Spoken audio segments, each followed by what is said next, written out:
but like 2 months in my history. I need my rec. They asked for like, hey, can we get an order? I was like, say less, let me get it in order. I got it in order. They were 2.5, 3 weeks go by, they rejected.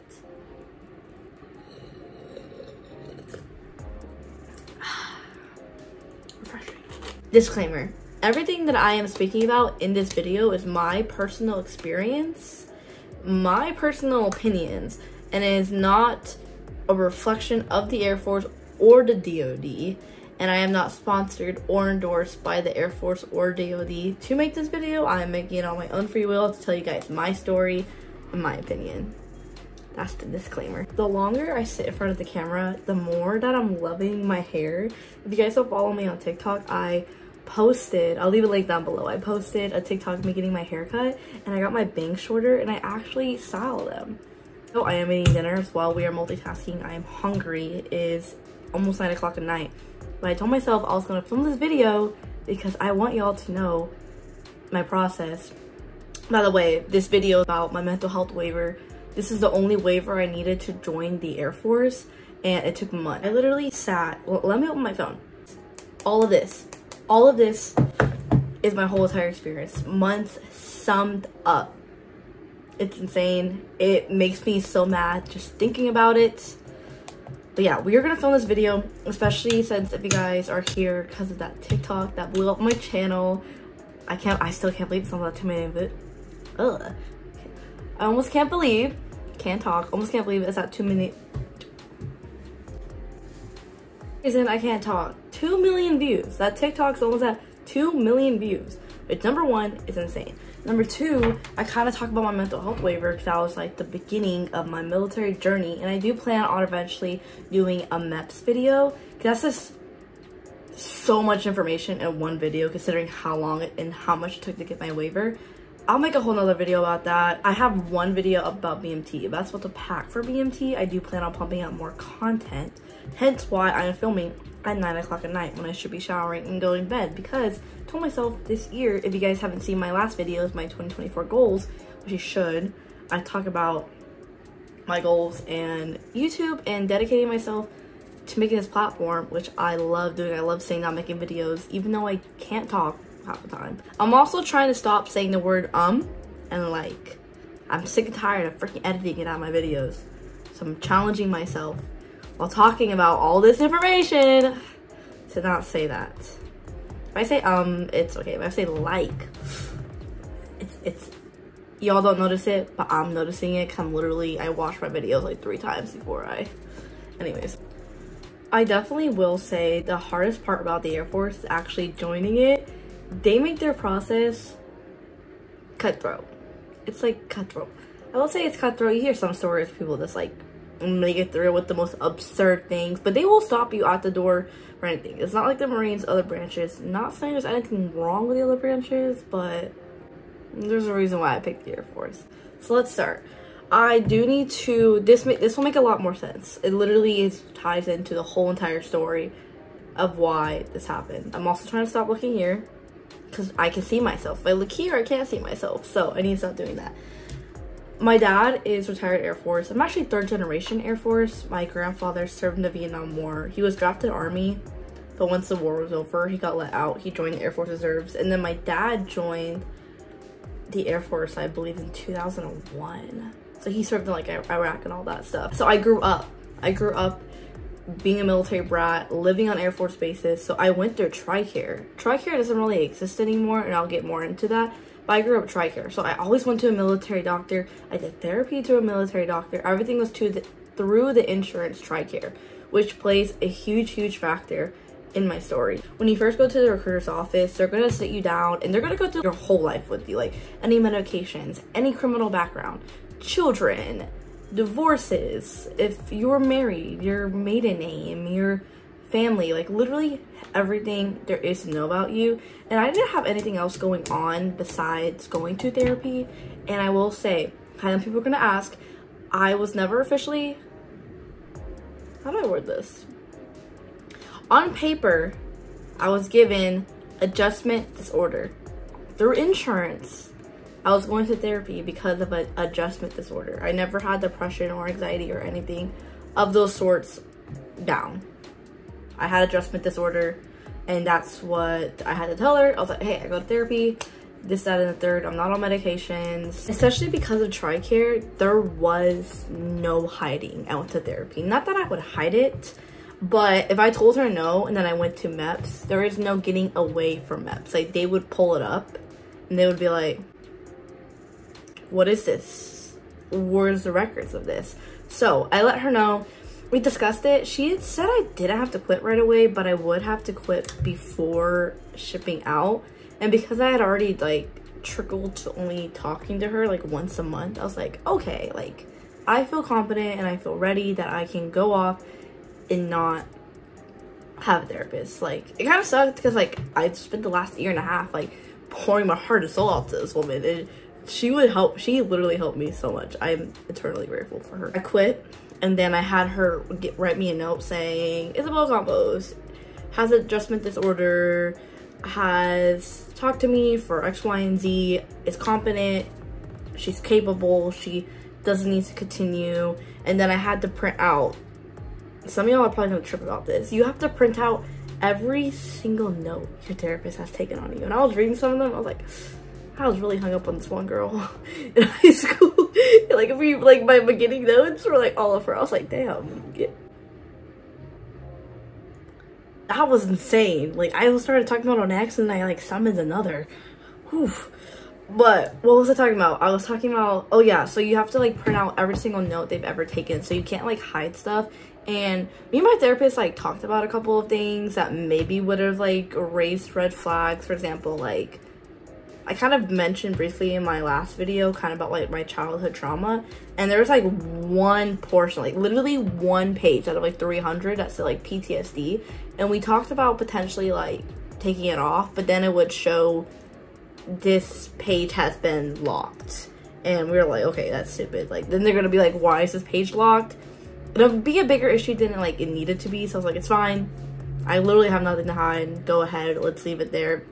And that was it, honestly. Like, I was studying for my test at the time, I turned all my documents in, and then she sent me to MEPS the second time. Technically the first time staying overnight, and then I went through my whole medical like physical process, which I can explain in a whole nother video because that's like so much more information. But the issue arose when I finally got to the my neck is itchy, when I finally got to the last female doctor. And then I don't know if I mentioned before, but I was never on medication or anything, and because of like all of this, and like I just gave everything up, it wasn't really a big deal considering that by the time I had gone to MEPS, I was already like 3, almost 4 months out of therapy. And she was like, yeah, it probably won't be an issue, like you should be good. And everybody was telling me I'll be good, even when I sat down with the lady and we were my phone turned off, and we were discussing like everything, and she took notes, and she was like, oh yeah, you should be good. And then she asked me, when was the last time you spoke to your therapist? And I was like, oh, probably like 4 months ago. She was like, yeah, we're gonna need a waiver. I was like, why? Because you have to quit therapy 6 months prior to your physical, have no history of medications, or like don't have a history of medications like of the recent 2 years, I believe, to not need a waiver. And I was 2 months away and she couldn't give it to me. I walked out at her, so annoyed.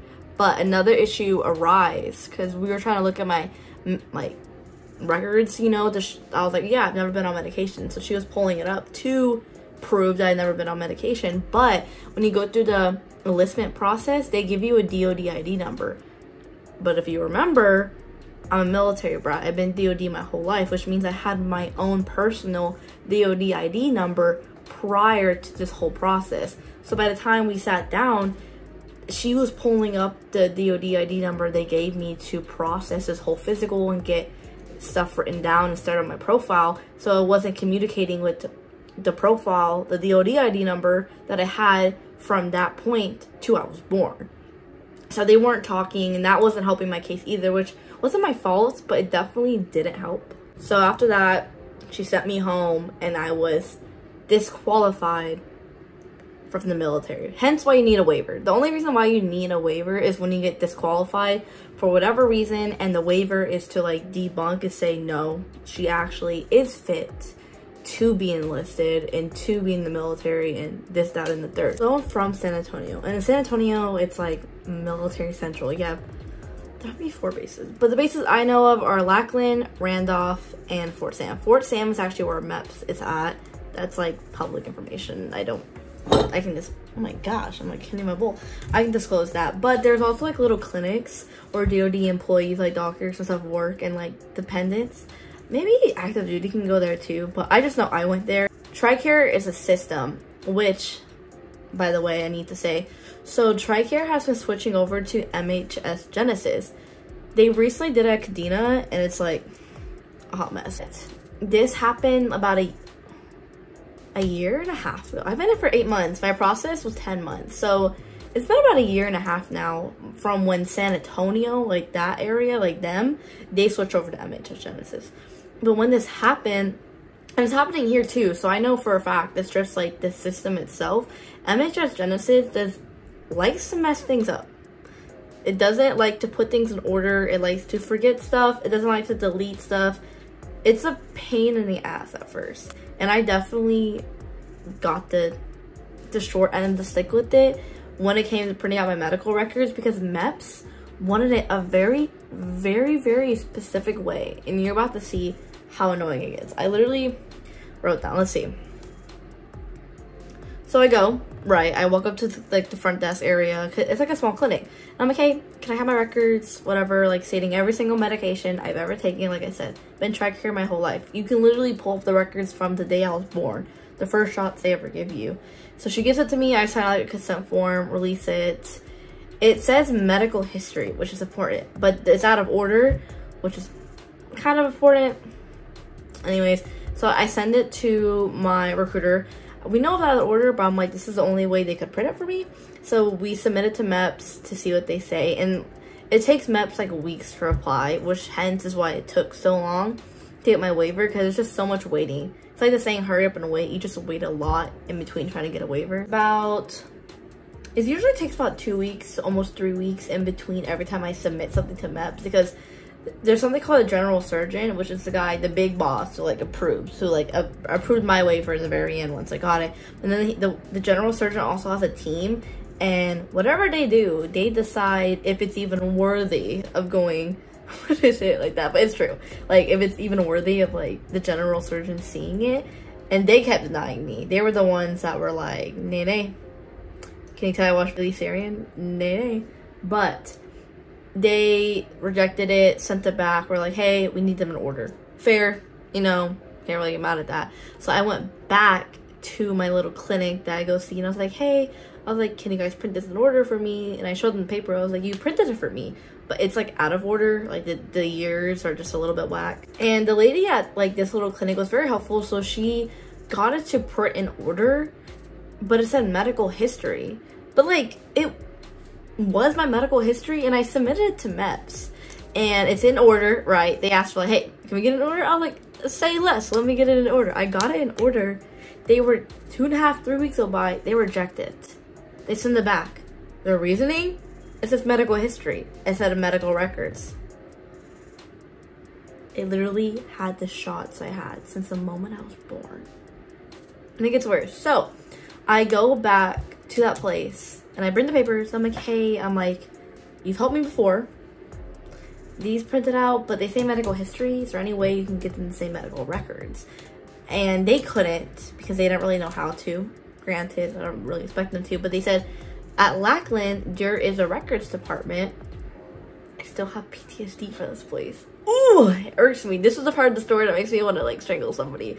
But they're like, they have a records department. They can help you out. They can print it for you. They actually knew how to do their job.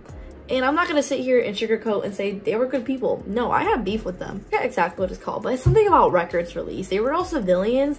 They were all like older people, and for just some reason, they were just rude. Like off the bat, I was like, oh, like I don't know what's happening here. But I explained the situation to them. I showed them like the previous things I had printed out, and then what I like needed from them. I needed something that I needed all my little shots, or not shots, like medications I've ever had, but it had to say medical records. Like MEPS wanted it to say medical records. So after them not really knowing how to do that for me, even though they're supposed to be records release people, they finally came and they printed out, I took a photo of it, I can add it here, but it still said medical history. It still said medical history, but it was like formatted differently. It was really weird. I will just say, like, you don't meet that many rude people once you join. Yeah, there's like the officers, and yeah, you have like the kind of Nazi NCOs. You'll meet those people. I don't really have any at my base, but like I said, you will meet rude people anywhere you go. But the rudest people and the most consistent rude people you will meet is when you're joining and when you're going through basic. And I have a story of a woman who took my blood. I keep grudges. I have beef with people. I'm like, why? We're both human. Why you treat me like this? I like in my nose, so I just went on a little rant. I was like, these civilians were the rudest people I had ever seen. But okay, yeah, they were acting bamboozled. Oh, it was medical profile. That's what it was. Okay, I wrote it down. So after them, not like them trying to figure out like how to do their job, they printed me out something called medical profile, and it stated everything. And then so I went and I sent that to my recruiter. I was like, this is what they gave me. And she was like, okay, we can like submit it. So we submit it, right? It's in order. It shows everything I've ever taken, but this time it says medical profile. Can you guess what MEPS did? They rejected it. They rejected it. So keep in mind, it's like 3 weeks later, almost a month later, and I have to go back to the Lapland Records Department. And I am dreading this. I tell my dad, I'm like, I don't want to go. I don't want to go because, but I'm like, was I 19 already? I think I was 19 already, but I was like, ooh, he's like, you're a grown woman. I was like, yeah, you're right. You're right. So I go and I explain to them what they did, and I have never, like, I know I wasn't crazy, but they like talk to you like you're stupid. And I'm like, bro, I'm like, MEPS is literally asking, if MEPS is asking for this and I'm from TRICARE, you can pull it up. They were very short with me. Like, I showed them like everything. I literally had like every single thing from the very beginning that had been printed out. I'm like, okay, so I'm like, these have all been printed out, but MEPS wants medical records in order. I'm like, can you print that for me? Like, it's been printed here, but I just, you know, and long story short, they're like, maybe pharmacy can help you, even though pharmacy can't release records. But I went down there anyways. I talked to a guy, so cute, he's so cute, but I talked to him and I was like, hey, I was like, I've been trying to do like all this. I went upstairs, they said to come down here, and like he looked up, like he tried, like he looked it up, but he could not do it because he's not records release. So he called up there and he was like, hey, yo, what are you doing? And I even had my recruiter on the phone, and he kind of talked to her a little bit. My recruiter's getting frustrated too, not with me, just the fact that the whole situation, it was like very poorly handled. And there is a way to make a formal complaint against departments within the hospital, but I didn't know that at the time. Like, that's just not something I was aware of. Now I do know that's a thing. Way upstairs, my recruiter was like, asked if they can write a letter stating they cannot print out medical, like the document that said medical records in order, or if they can't do that, a letterhead, which is really easy, by the way. Like, I'm not gonna tell you what they told me, but now that I am in, I know for a fact how easy it is to put your name on something and be like, contact me for further information. They just didn't want to do it, and that makes me even more mad considering I am in now. But, or if they didn't comply with the two things, which they didn't, just to get their name. So I went back upstairs, and I guess that these ladies did not like being told that they were doing a job, and they were even more short and rude with me. I even had my recruiter on the phone. It was insane. They obviously refused to give me a letter. And they're like, we can't do that. We only print records. Obviously you don't, because you couldn't print my shit. But, and then I was like, okay, can you like write a letterhead being like, we cannot give records, yada yada yada yada. Like, no. I'm like, okay. I'm talking to this woman, right? It's like, hey, I understand. Like, I was being really nice, right? They made me seem like I'm telling the story. It kind of seems like I'm a Karen, but they were just being so choppy that I'm like, ooh. But I was like, I know that you can't give me X, Y, and Z, which is okay. But can I have your name, please? Because now I have to go write my own letter. And she was like, my name? I was like, yeah, your name, because I need to like backtrack my story. And she was like, you can have my supervisor's name. I was like, okay. And I'm really bad at spelling, like really bad at spelling. So I had my papers. I was like, can you potentially like write this down for me? She's like, no, you can write it yourself. And then she just said it, and I'm like, I need you to spell this for me, lady. Like, I walked out of there and I told my dad, I was like, I've never been treated like this in my whole entire life, which is insane. It's freaking insane. To sidetrack, I actually talked to my recruiter about this afterwards when I went to RAP, like after tech school, and she said she talked to the general surgeon about my story and like everything I had to go through, and they're trying to about properly training people from the general surgeon little circle. Remember the people I said who review stuff before it goes to the big boss, and then also that department, because they were capable of printing out my shit. They said they probably just didn't care, and they didn't want to, obviously, because the way they were treating me. But after all this happened, my dad works on base too, so I just went to his office. We pulled up an official Air Force letterhead, and we wrote down everything, like specifics. Like, for example, I went to the first clinic on this date, I got these, submitted this to MEPS. MEPS then said, went back on to the clinic on 8, like I was specifics, literally writing everything down in order so they couldn't try to say otherwise. I kind of ended it with like, oh, I want to continue the generation of like joining the Air Force and yada yada yada, like made it a little sappy. And then we submitted it, and from there I had to wait to see what they said, if they were going to grant me the waiver or they were going to deny me. It was kind of, we were at the point, we were like so far in, we didn't know like what MEPS was going to do, because they kept rejecting like every single thing I sent into them. Actually, I think it's like, this one was about like a week and a half later. I think this was a faster turnaround once they saw my letter, and they were like, okay, this chick, this first sent her a psyche eval. Psyche eval. I'm pretty sure psyche evals weren't done the way mine was, but I was like, okay. I was a little bit nervous, but I'm like, I literally have adjustment disorder. Adjustment disorder. I'm like, this is, it's preposterous. I like that word, preposterous. It was preposterous. But I go back to MEPS. Like I said, MEPS is a whole nother story. I go through the process, staying overnight in the morning, but the way they do the psych eval is like, when you go to in the morning, they'll be like, who is here to do their physical? And they start separating people. First, the people who are shipping go out, then the people who need waivers, and then the people who are doing their physical. So I was actually like in between.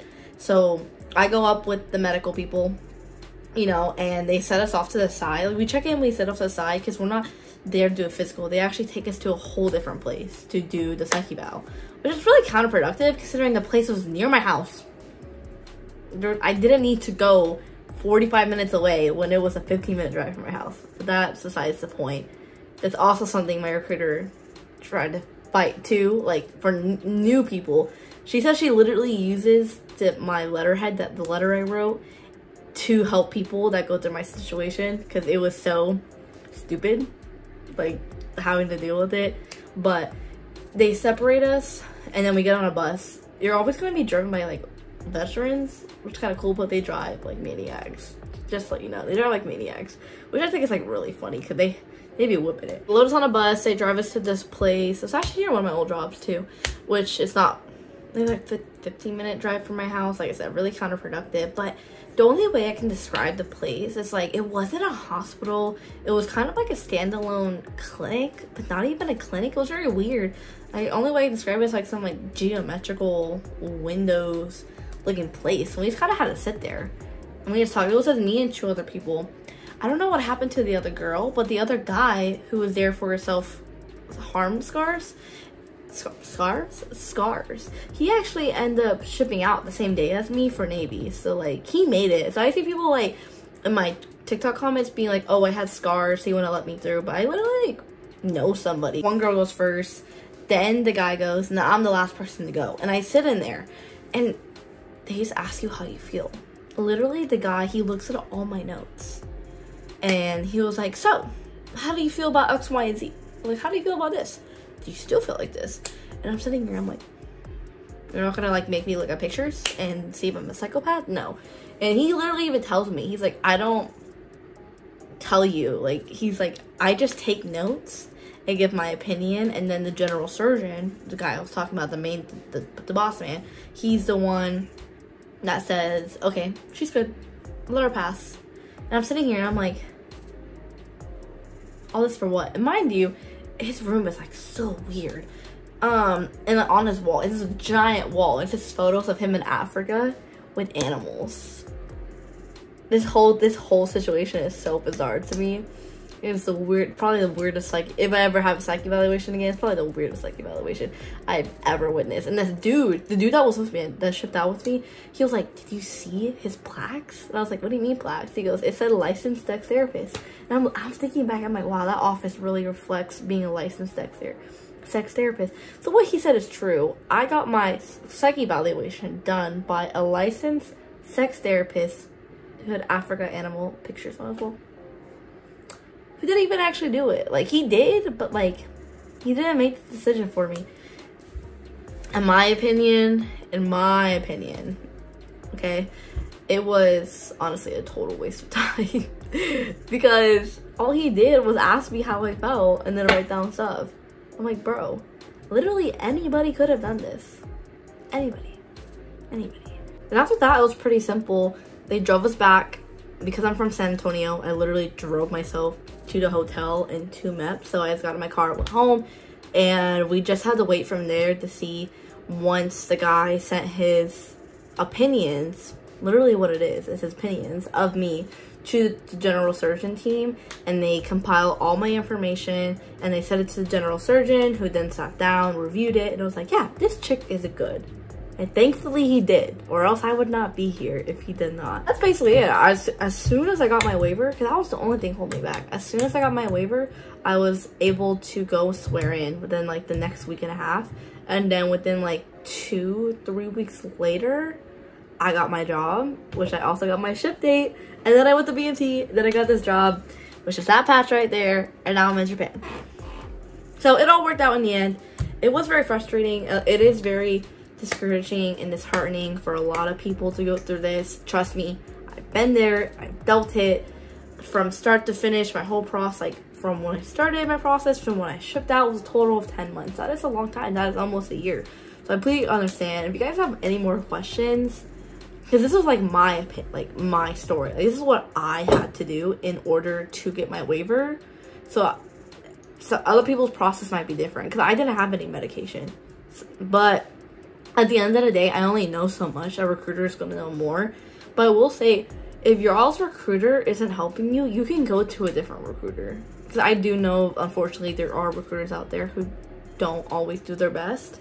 Because thankfully, my recruiter, shout out again to Master Sergeant Meds, she fought for me, which was really good. I totally didn't appreciate it. Like, I appreciated it, but I didn't realize how much.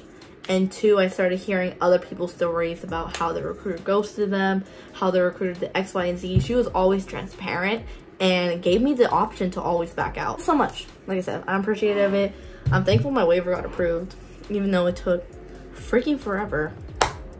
And that's it. That is the end of my story. I feel like the middle parts, when I talk about the Lagom ladies, they can be a little bit heated. A little bit. Want to fight somebody. But if you guys have any questions, go ahead and comment them down below. Subscribe, turn on notifications, because I will post it. I can't talk. I'll be posting like more military content, especially BMT content. Kind of a lot of y'all are interested in that, so I'm gonna be posting more of that. Again, so make sure you subscribe, turn off notifications for that. I will be doing a giveaway soon. I plan on buying Legos. I'll probably be announcing it on my TikTok. Actually, if you watch this video, you get to know about the giveaway first. If you make it to the end, you get to know about the giveaway first, because I'm not posting that TikTok until I make the video that has it in the giveaway. Does that make sense? The next video will be about the Lego ones and it'll be the giveaway, but if you watch this video, you will know there's a giveaway coming out first, and the rules will be pretty simple because my first time ever doing a giveaway will be in the next video. And yeah, I will see y'all next time.